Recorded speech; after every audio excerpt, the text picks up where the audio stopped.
what I would like to do for a moment, if you guys want to focus your attention on the screen that I'm going to pull up here, is we have a really cool document that is called the End of the Year Debrief. And I want you to take a look at some of these questions. I'll zoom in real quick. So for those of you that are above the age of 40, like myself, and your eyesight's kind of getting a little bit questionable, you can still read this. So we want to start with business. And I'm curious right now. I see you guys zooming in. Brad, can you guys see this? Brad and Team Awesome, you guys are good? Yeah, okay. I'll zoom in just a little bit more. I know you guys are you have your team on here. I want to make sure everybody can see this. And I'll read a few. But let's talk about the psychology of doing this. And then this is literally what Lauren and I are going to sit down and do this week as well personally, right? So this is very serious. We take this super seriously. So business here, right? What were your top 3 wins and your top 3 challenges? And, you go to question number 2, revenue and profit check. How did your revenue and profit compare to your initial goals? And then specifically, what did you attribute these results to? So when we start looking at why we did well in any calendar year, we don't just want to look at the number. We want to look at the cause of that number. So many people are finish line focused. They're like, oh, we hit our goals or we didn't hit our goals. I am question focused. I want to know why. Like, what was the root action or behavior that either allowed you to succeed or caused you to have slower results? We have to identify the why. We'll just go through a couple of. I like number 4, team and culture. How did your team grow professionally and personally? Why is it important for your team to grow, not just professionally, but to also grow personally? Why is that important? Somebody want to type it in the chat section here? We talk about investing in our teams, right? Keep in mind that your team can only grow to a certain level professionally if they keep getting in their own way personally, right? And I want to invite all of you owners that are on this call to consider you guys aren't just owners of a company. You're not just employers. You're not, I hate the word bosses. Don't ever use the word bosses. You're not bosses. Replace all of that with mentor. Replace that with coach. We do a team training every Monday before this call with all of our internal staff here at STC. One of the first things that we open up with every single time we go around the whole room, we ask one specific question. We ask for their wins. We want their wins in updates on business, of course, but we want to know what's going on in their lives. So I think my favorite person to hear from is probably Sydney, because she has chicken updates, right? She has chickens that are laying eggs, literal chickens. So anyways, that's always kind of a fun part of it. But again, there's different areas of our life. And I think that Sydney Faith actually nailed it. She said, we live one life, right? So if this area of our life is going really well, that's going to spill over and pour into other areas of our life. And on the flip side, if this area in our life is not going that well, it's going to spill over into work. Absolutely. So if you have a team member who is struggling and you don't know why, don't look at the fact that they showed up late 5 minutes. Don't look at the fact that they might be a little bit less enthusiastic than normal. Go deeper. Find out what's going on at home. What's going on in their marriage or their relationship, or how's their health doing, or how's their parents doing, right? We have to give ourselves permission to connect as human beings first. So I want to address this so that you can guys clear your mind and stop asking yourself the internal question of this is where can you find this document? We are going to post it into the groups. It actually already exists in the groups, but we will repost it again. Oh, just kidding. Yeah, this is a new one. This is a new one. Never mind. Just kidding. The old one from last year, don't use it. This year, brand new. It's been updated. Yeah, we've added to it. Revamped it. We're always striving to make it better. So yeah, we will post that in the group. Yes. All right. A couple other things here. Look at number 6, member relationships. Which member relationships were most successful? If you want to scale your business up, you have to literally look at the things that are causing the most success. Do you have a certain member? And I'm curious, when you look at referral programs, right? Do you have a certain member who exponentially refers more people than everybody else? Yes or no? Type it in the chat. You know, I remember we had the Siegel family. I was going to say Nina. This woman came in. She did a tour. She was on a mission. She did not sign up when she did her tour. Okay. And I was like completely dumbfounded. Yep. She was one of the ones. She was like the only person ever that didn't sign up when she took a tour. And it was so interesting that I reached out to her and I said, hey, I'm not trying to sell you anything. I realize you didn't enroll.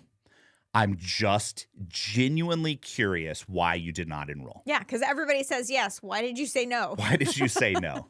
And this was at our new location at the time, and we had just built it, and we were all excited. It was beautiful, and everything was shiny, and there was no fingerprints on anything. It was so pretty. Smells good. And she said, I didn't enroll because I don't like how you open the front door, and the kids are like right there in the main room. She's like, it just doesn't feel as safe as I want.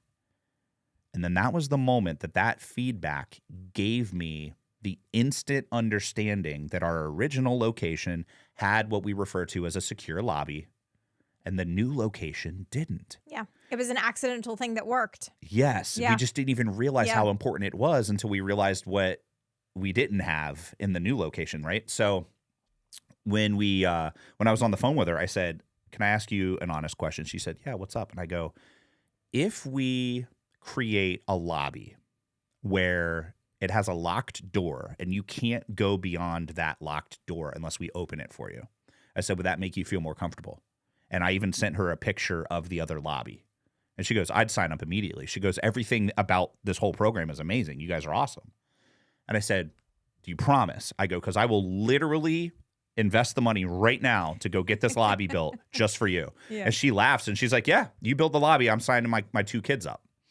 So that weekend, it was me, it was my dad, it was Will. We go out there, we're framing walls, we're putting drywall up, we're hanging a TV. We created a secure lobby. Now she signs up. Not only does she sign up, she told probably a dozen other families the level of service that we gave her because of her feedback. That was what caused us to literally need to get a school bus for the elementary school that we served, was because she was telling everybody. She literally wouldn't stop talking. Like everybody that would call, they're like, oh yeah, we heard about your program. We're like, let me guess, Nina told you. They're like, yep, Nina.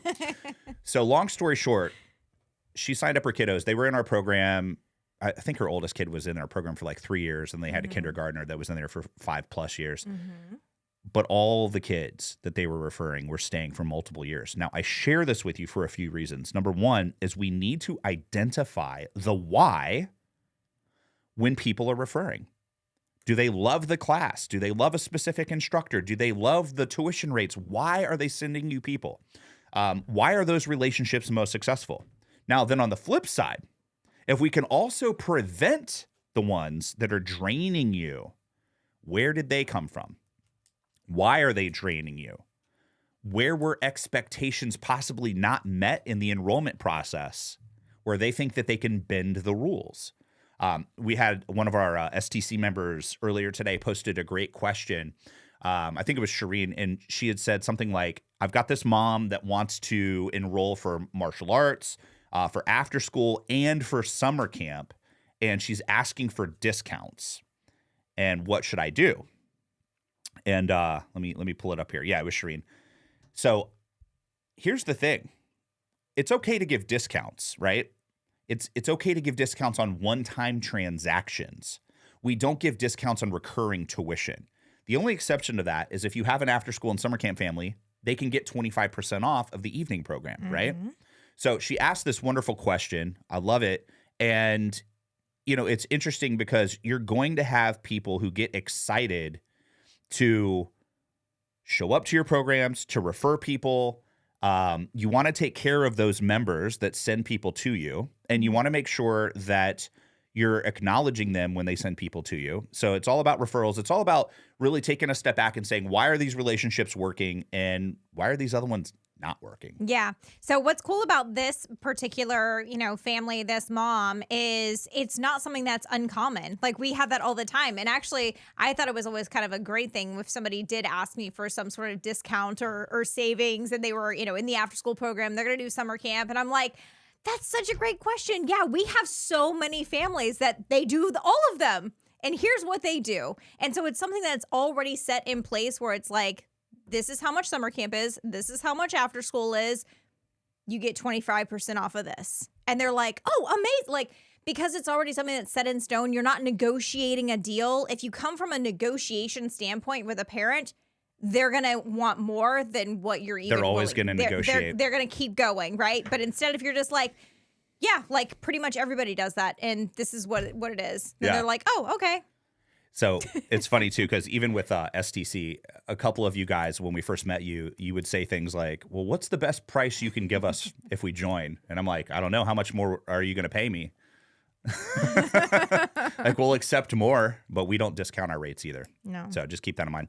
All right, number 10 here, vision check. This is a great one, right? How aligned do you feel with your long-term business vision after this year's results? Like, step back and think about this for a second.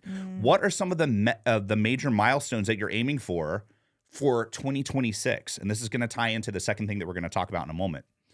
I want you to go through these questions. I would carve out at least 1 to 2 hours to sit quietly and do this. You can do this with your spouse if you want, but most importantly, I would just do it by yourself. Do it by yourself and then compare answers with your spouse or your business partner afterwards. Now, can you do this with your team? Absolutely. If your director wants to jump in and do this, this is a great exercise. You guys can host this on this upcoming Friday's team training, right? You could go and knock out a couple of these categories. Obviously, we have a marriage category in here, but if you're not married, then skip that one. If you're in a committed relationship, then some of these questions could definitely work for you. But this one's another one here, health, right? Look back over the last 12 months. Did you ignore your health? Were you committed to your health? Were you growing, in the gym or with your hobbies that are physical? Or did you just kind of chill? Like, where were you at? And one of the things that we talked about at the recent advanced course is self-leadership and really owning the fact that you're not going to lie to yourself, even if it makes you feel bad about yourself. Like, it's okay to say, you know what? I didn't do anything in 2025 to improve my health, but I'm going to change that starting now, right? So don't lock yourself into the dungeon of the prison because of your past actions. Like, let yourself out of that dungeon, give yourself some grace, and just go in and start changing some things. Like, that's the difference. Yes. Consistency and commitment. So I would go through this, take a look at the financial questions here. One of the things that I like to do, so if you are married, I actually do really encourage you to do this with your spouse, because seeing their perspective is extremely helpful. Because, you're only looking at things through your own lens. And if you're, journaling and like, through, if you're one of those, like, you're a journaler, right? I know you journal. I do. sometimes journal, but you'll get in your own kind of head about things. And then if you say them out loud and then your spouse is like, that's actually not accurate at all. This is, they give you a different perspective, because guess what? They live with you. So they get to see all of the things that you do and the habits and even the subconscious things that you're not even aware of that you're doing, and just kind of bring them into the light so that we go, oh, yeah, you're right. Yeah. And just to clarify this, because I said don't do it with your spouse. You said do it with your spouse. I like to. What we're saying literally is, you do this on your own. Yes. Your spouse does this on your own, his or her own, and then you come together and compare answers. Yes. Because what I don't want to have happen, and this usually does happen psychologically, we show up the way that we occur for the other person. Mm-hmm. So, like, if I know that Lauren is looking at my answers as I'm writing down my answers, I might be persuaded to write an answer that's like 90% accurate versus 100% accurate, because I might skew it to show her something that she wants to see. Whereas in reality, acknowledging the truth about something is far more impactful. So do it with your spouse after you do it solo.